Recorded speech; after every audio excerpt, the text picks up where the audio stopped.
ஆப்புன்னு ஆப்பு, அப்படி ஒரு ஆப்பு வச்சிருக்கிறார். விஜய் போன வாகனம் இருக்குல்ல, அந்த பேருந்து, அந்த பஸ், சொகுசு பஸ், அந்த பஸ்ஸினுடைய சிசிடிவி காட்சிகளை ஒப்படைக்க வேண்டும்.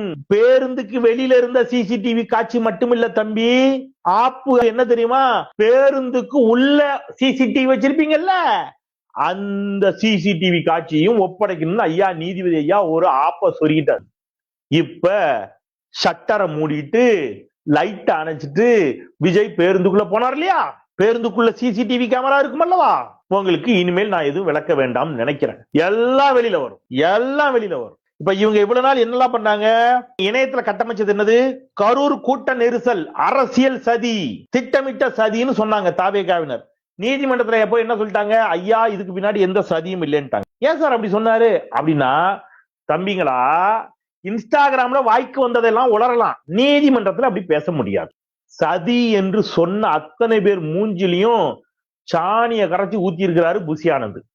அவர் தப்பிக்கணும்ல. சதி என்ற இடம் வந்து விட்டால் புசி ஆனந்துக்கு பெயிலே கிடைக்காது. இப்பவே பெயில கேன்சல் பண்ணிட்டாங்க, ஆன்டிசிபேட்டரி பெயில் போட்டிருக்கிறாரு. முன் ஜாமீன் மனு கேட்டு தாக்கல் செய்த மனுவை தள்ளுபடி செய்திருக்கிற நீதிமன்றம். அப்படின்னா என்ன அர்த்தம்னு தெரியுமாடா, உங்களுக்கு தான் ஒண்ணும் தெரிய மாட்டேங்க.